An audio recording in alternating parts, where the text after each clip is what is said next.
Hello again, Struck Quap. Here I am with another theory crafted setup pre-launch for Tiny Tina's Wonderlands for a build that I decided to call Reaper of Spores, a Graveborn Spore Warden setup. Again, keep in mind this is only a theory craft since I have no information about the item drops and the item stats and the equivalent of anointments, which is the chaotic affixes. So I have no idea what the legendary gear would give us as abilities and what the chaotic affixes will be. This is a Reaper of Bones build and it will include the hero stats and the allocation of the skill points in the two classes skill trees. So hope you enjoyed, buckle up and let's go. Here it is, the Reaper of Spores. Graveborn Spore Warden with focus on the Graveborn mostly and with Q skill focus as well. Keep in mind over here on this side you're seeing something like blue numbers and you might wonder why are those in blue and the others in white. Blue is things that are not static, meaning you can take those points and put them elsewhere. Where it has 0 it means maybe you might want to put it there. It's a suggestion. So that's what this means. White is the ones I want to keep as they are, ideally, but obviously I'm not telling you, hey, play this build in that way, don't change it. Change it if you don't want something that's in white, obviously change it as well. That's just my suggestion. I also never claim that my builds are the best or whatever. It's just one interesting way or interesting synergy that I found to build around. So Reaper of Bones or Dire Sacrifice. I think both of them are good, and Barrage or Blizzard probably don't fit well this build the way I made it, and I think Reaper of Bones would be the better choice. But Dire Sacrifice is also nice because it sacrifices 40% of your HP, but due to this where was it? This Dread Covenant, 35% of this sacrifice damage, I'm assuming, so 35% of the 40% will get transferred into one of our minions, the demi-lich, which is pretty nice. Now let's go through the white skills. 5 points Essence of Drain, Q skill, 25% spell cooldown rate. Yes, we want spell cooldown rates, you'll see later why. Then, Fateful Trials, plus 9% damage dealt per companion, plus 45% companion respawn rate. Keep in mind our feat is demi-lich, and the other one is Mushroom Companion. That's two companions. And those two companions means that's gonna be 18% damage dealt. But we also have the Hydra, and the Hydra can actually have 3 spawns. That means we can have 5 companions, 5 times 9% damage dealt per companion, which is amazing. And then the respawn rate also increases, so if the companion dies it will respawn quicker.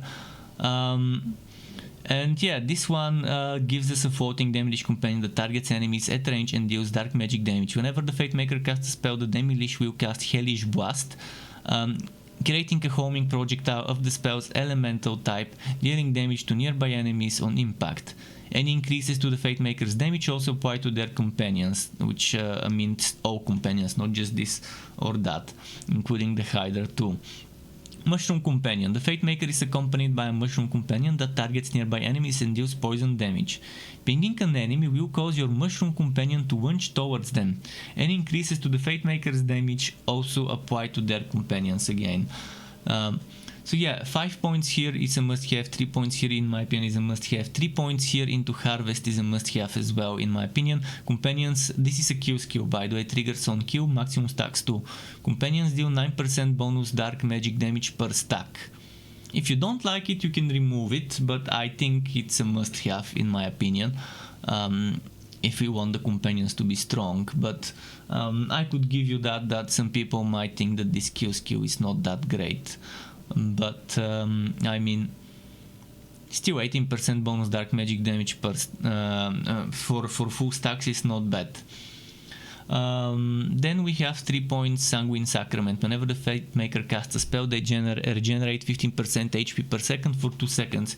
Meaning for 2 seconds, when those 2 seconds are over, you get 30% HP when this is maxed out.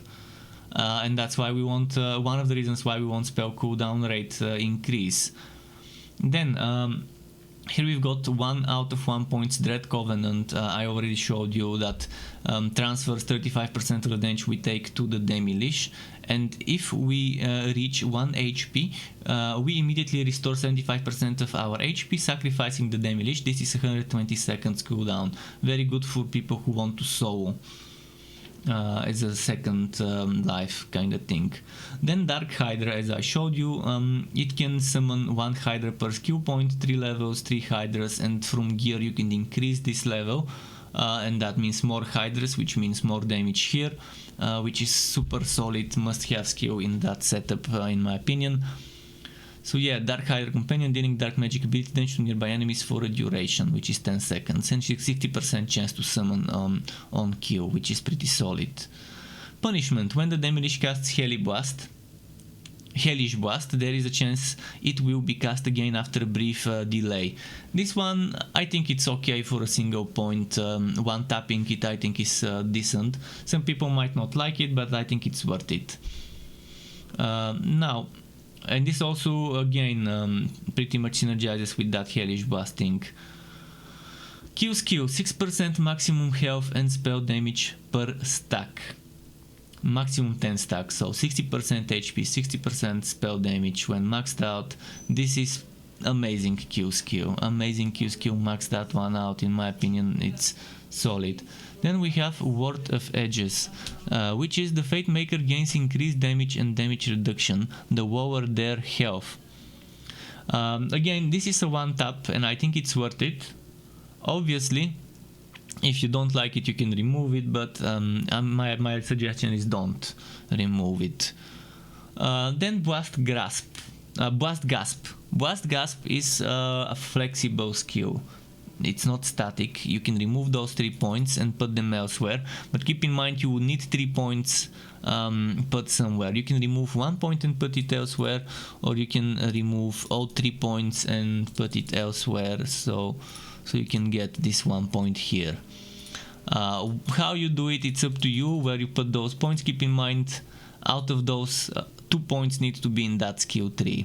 You can put 1 point here in that skill tree, for example, maybe here for gun damage, or maybe even here to one tap Windrunner. Wherever you want to put it, but I decided to put 3 points here so that this ability damage is 30%.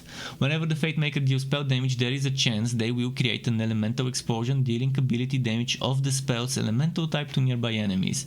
Elemental explosion cannot critically hit. 20% chance, it's nice, but this will go very well with spells on low cooldown. Keep in mind this helps with cooldown rate. Keep in mind we also trigger this when we cast a spell, and this gives a spell damage, and yeah, this is pretty solid in my opinion, but again, some people might want to remove those 3 points and just put them for dark magic damage per level, which is not bad. Then here this is a must-have: companion health increases, companion damage increases. Why? Because we want the leash to be tanky and we want the spore to be tanky. Why? Because the spore will be taunting. Your mushroom companion will occasionally let one rip, taunting enemies and leaving a poison cloud that deals damage over time. We also have this one, Medicinal Mushroom. While the Fate Maker is in Save Your Soul, their mushroom companion will attempt to revive them. If it does, you and your companion gain increased damage dealt for a duration. This one I think is a must-have to one-tap it. Not as much for the magazine size, but for the weapon regeneration. It doesn't specify whether the weapon ammo regeneration is increased per point. So if one tapping gives me the same as 3 points, then that's okay. Again, you might want to remove that 1 point and put it here. you might want to remove the points from here and put it there. I think action skill cooldown rate is increased for a brief duration is amazing, and I think it's good, but you might want to do it differently and spend those 5 points elsewhere. Keep in mind, if you want those points here, you need to put those points in one of those 3 places, otherwise you won't have access to this one, because you see, if I remove it now I don't have access, and that's why I did it that way. But yeah, it's flexible. So this is another place where you could put things, maximum HP, and let's go to the stats. Crit chance, I always put crit chance, it seems, in all the builds because I like it. Maybe later I might make a build where I'm not going for crit chance, we'll see. But crit chance is maxed out, and what we've done is we've put points into action skill cooldown, and we've maxed out the spell cooldown rate. As I mentioned, I want spell cooldown rate. So I can cast spells more often, so I can trigger this one more often. Casting a spell automatically activates all of the Fate Maker's skills. That's why I took so many Q skills, that's why I want spell cooldown reduction, and that's why I took other spell related things. So yeah, we want to be casting spells so we can trigger Q skills, and we want that cooldown to be as low as possible for our spell. Ideally you would equip a spell with a low cooldown if they don't all have the same one. I don't know about the drops, so we'll see. So crit hit chance maxed out, and spell cooldown rate maxed out. And the remaining points I put into action skill cooldown, but if you don't need action skill cooldown, maximum HP is a good choice, and crit damage is a good choice for the remaining points. Backstories, I don't know all of them. I would suggest things that help with spell cooldown and crit chance, and so things that give you intelligence and dex, and maybe attunement, maybe, but intelligence and dex would be the priorities when it comes to backstory. What I would sacrifice, I wouldn't mind sacrificing some strength for this setup. Definitely wisdom. I could see this setup sacrificing wisdom. In terms of stats, I would not advise sacrificing constitution. Attunement also wouldn't advise sacrificing, so maybe sacrificing wisdom is the first thing you could do, and strength the second thing you could do. Most of those things sacrifice 2 stats for increasing 2 other stats, but this guy only included 2 of them because he doesn't know the rest yet.